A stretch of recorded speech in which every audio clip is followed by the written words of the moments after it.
All right, so it's time to do a little bit of review for 20-1, which is law of sine. So we talked about solving non-right triangles, either angles or side lengths, using law of sines. And we also talked about a great area formula, that 1/2 side times sine of the included angle, which is a great way to think of that as a side angle side. So we're going to do some review questions today to help get ready for kind of finishing up law of sine. So I'm going to do a few of these with you, and then we're going to have you finish up the rest of them. So we're going to hit some highlights here. So let's take a look at number 5. We'll just start off with kind of the beginning here, make sure we're okay with regular law of sines.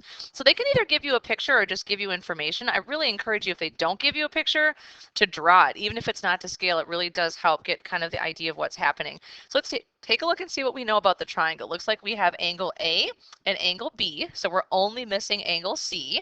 And then we know one of the sides, and it's the one across from angle C, so that must be little c. So we know one side and 2 angles. Well, the great thing about knowing 2 angles is we can always find that third angle, so that would be the first thing I would do, because if I'm solving, I want to find everything, so I'm going to do 180 minus the other 2 angles. So being able to go through and solve, that's really helpful. So go ahead and type that in, make sure we get the correct answer here. That ends up to be 95 degrees. So we can find that third angle pretty quickly.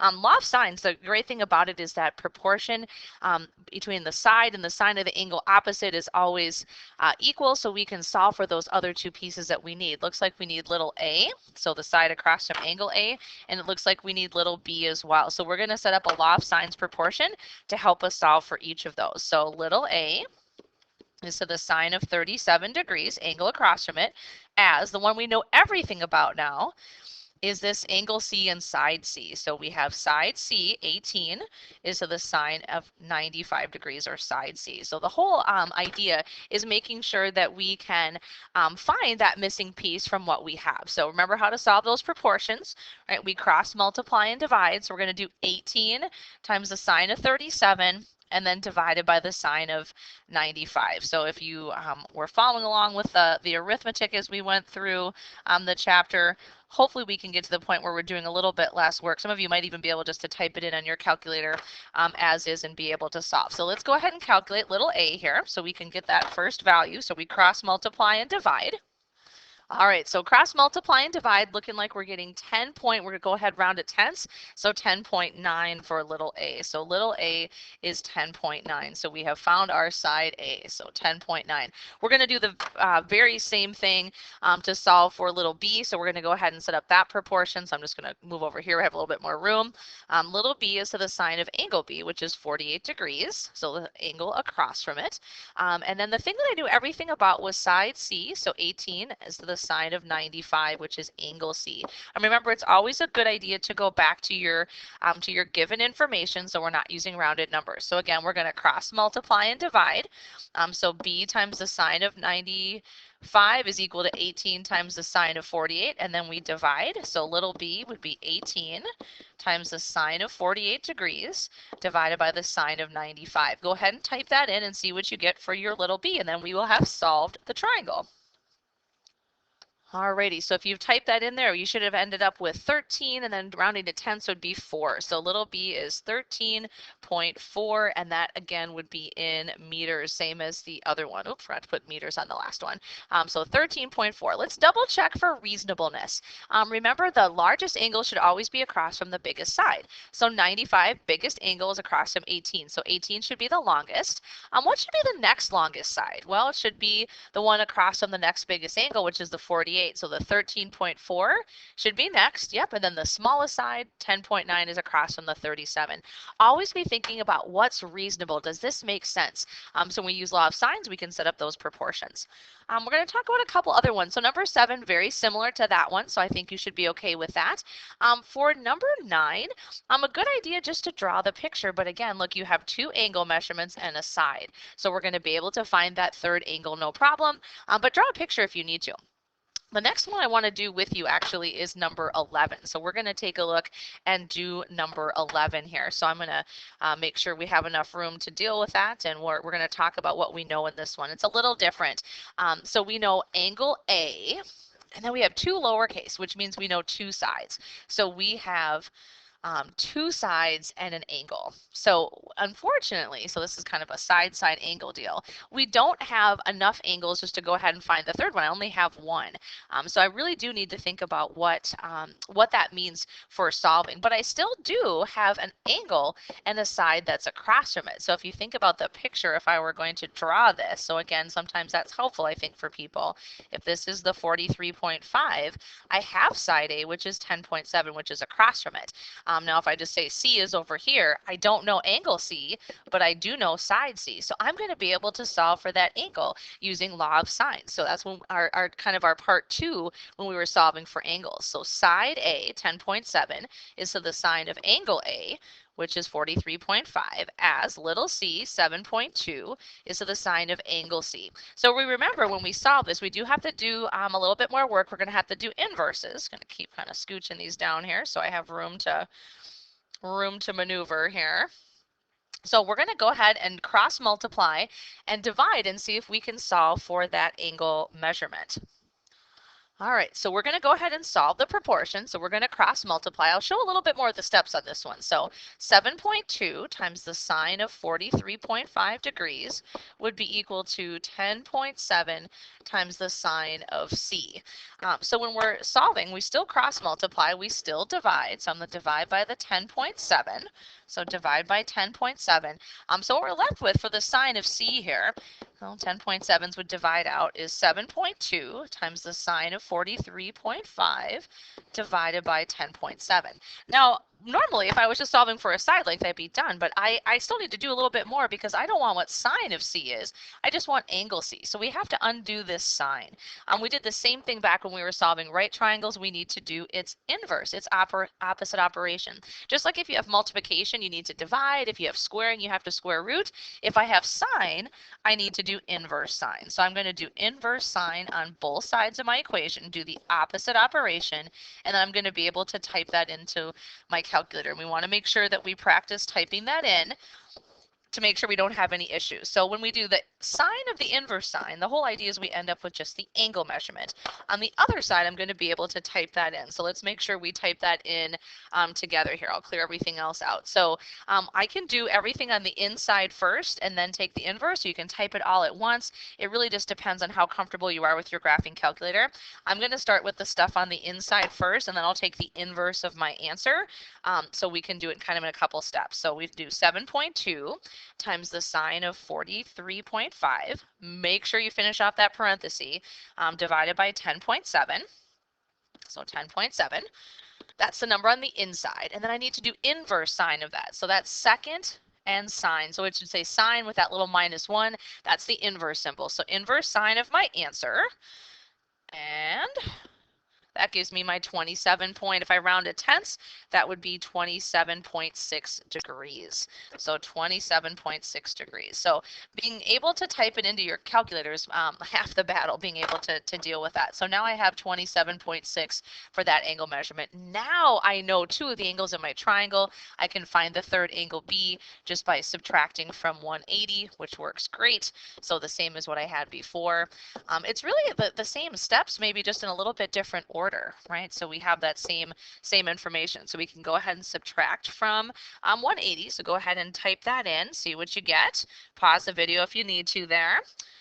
So 108.9 degrees. So we have angle B. The last thing then that I would need to be able to figure out, if this is my angle B up here, is little b. So I'm going to have to go back and use law of sines again to find side B. So little b is to the sine of 108.9 degrees. Now we're going to go back and do the thing I know everything about, which was let's see, our A stuff, right? So 10.7 side A is the sine of angle A, which is 43.5. Again, you do know everything about C, but that's rounded numbers, so it's going to be a little bit better if we can use the exact ones, the ones that we're given. So cross multiply and divide. When we do this one, when you cross multiply and divide, you end up with little b equals 10.7 times the sine of 108.9 degrees divided by the sine of 43.5 degrees. Now notice there's no sine of b. This is a lowercase b. This is side b. So we don't need to use inverse. We can just cross multiply divide. We don't have a trig function to get rid of. We just need to type that into our calculator. So let's go ahead and do that. All right, so I did 10.7 times the sine of 108.9 divided by the sine of 43.5. Again, remember to finish off those parentheses. So the calculator's doing what you think, and we're getting a 14.7 for little b. So 14.7, and those units were in nothing. We didn't have units, so 14.7 units, so that would be that side. Now double checking our reasonableness, that's the biggest side length that we calculated, and it's across from the 108.9. Makes sense because that's the obtuse angle. So for this one, when we have only one angle, we do have to use inverses, right? We're going to have to undo by doing the inverse angle measurement there. All right, just highlight a couple things, and we're going to move into the area questions here. So for number 13, just be careful, you've got degrees, minutes, so make sure you're using your angle menu. And when they say side AC, sometimes this messes people up. So I'm going to kind of just draw a picture here just to talk about what this might mean. So if C is 103 degrees, 10 minutes, we'll put B over here, A up here, doesn't really matter. 20 degrees, 50 minutes is angle B. You don't know angle A. They're talking about the side AC. So I know in geometry we can identify sides as segments. So if they're talking about segment AC, that's this one right here, is 132 feet. Now, what does that mean in terms of our ABC language? Well, that's across the triangle from angle B. So that's the same thing as little b. So if you want to think of it as little b is 132 feet, for our labeling purposes, for setting up loft signs, that's the way you want to go there. All right, let's talk about area. So hopefully you remember your area formulas. 1/2 times side times sine of the angle in between. This is where you need the side angle side. A lot of times people think of it kind of like this, side times sine of the included angle, right? The angle that's in between. So no matter what your labels are, we can always calculate the area. So one way to kind of recognize the side sine of the angle in between is looking for 3 different letters or drawing the triangle to see what you have. So let's take a look at what they gave us. We'll do 35. Angle A, little b, little c. So I'm going to go ahead and try to draw that triangle. Even if it's not to scale, it's going to give us an idea of what we know. So 42.5 is our angle A. I'm just going to label the other 2 sides. So I'm just going to I'll have a B and a C. Doesn't really matter a ton. I just want to make sure that I can put the labels in the right spot. So side B is 13.6, so across from angle B. So 13.6 meters, and side C across from angle C is the 10.1 meters. So I want you to see what you know in your triangle. You have this side, this angle, and this side. So is that side angle side? Sure is. Side included angle side. So this area formula would be the 1/2 little b, little c, sine of the angle A. So again, one thing to notice is if you see an A, a B, and a C, that's a side in the included angle. So that helps kind of with just a little bit of a visual cue. So to solve for our area for this one, then we're just going to go ahead and multiply that out. So 1/2 times 13.6 times 10.1 times the sine of 42.5. So go ahead and type that in, see what you get. Pause the video so you can see what you get for that calculation. All right, so I'm coming up with 46.4.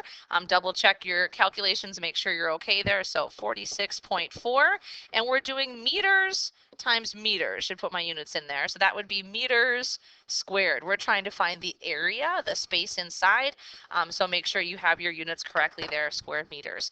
Last one I want to talk about is number 42. I'll give you a little bit of a heads up on this one.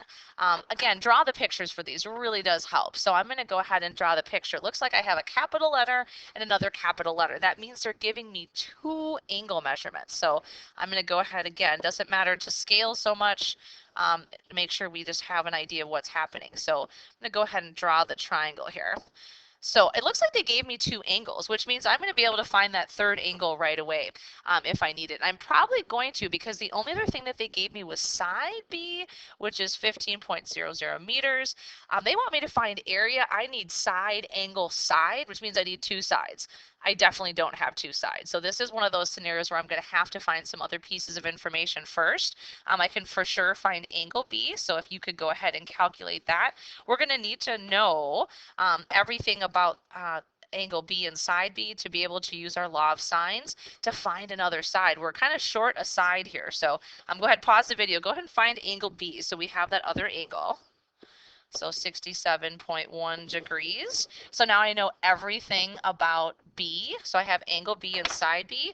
The reason I need to know everything about something is I need another side, right? So I need to find another side to be able to do side angle side. So I'm going to try to find another side. It doesn't really matter which one you pick. You can either do little a or little c. We could do either way. I think I might go ahead and find C. So then if I know this, and I know this included angle and this side on the bottom, I would have my side angle side that I'm looking for. So I'm going to go ahead and find C. So little c is to sine of 53.1 degrees. Remember, that's my angle C. As, now the reason I needed to find that angle B is now I know everything about B. So 15 is to the sine of 67.1 degrees. So I'm going to do my cross multiply divide. So I'll find my little c. So 15 times the sine of 53.1 degrees divided by the sine of 67.1. Go ahead and pause the video there. Type that in, see what you get for your angle measurement or for your side length. So when I type mine in, I got 13.02. We're going to have to use a rounded answer. There's really not anything we can do about it, and that would be in meters. We're just going to have to use that to get our side angle side. So we need to be careful and realize that the answer could be off a little bit when we do our calculation because of that rounding. All right, so we're going to go ahead and calculate our area. I'm going to move this one here. So we're going to go ahead and finally now we're able to do that. So the actual area formula we're going to be using is we know little b, we know little c, and we know angle A. That's our side angle side that we have. So it's really 1/2 b times c times the sine of A. Bigger idea though is realizing that you have the side angle side. So 1/2, that 15 times 13.02 times the sine of the included angle, so 59.8 degrees, and that'll be our area. So go ahead and pause the video, type it on in, see if you can come up. Alrighty, so I am coming up with 84, and we'll round to tenths again, 0.4. So 84.4, and this was in meters. So meters times meters would be meters squared because we're trying to find that area. So the idea here is sometimes you have to find other pieces or parts to be able to use that area formula. All right, so I'm going to have you go back, and we have one last area question to do, and then you have a couple more of the solve the triangle, like 3 more solve the triangle. So like 4 questions left to finish up on the review and see if we can solve triangles using law of sines.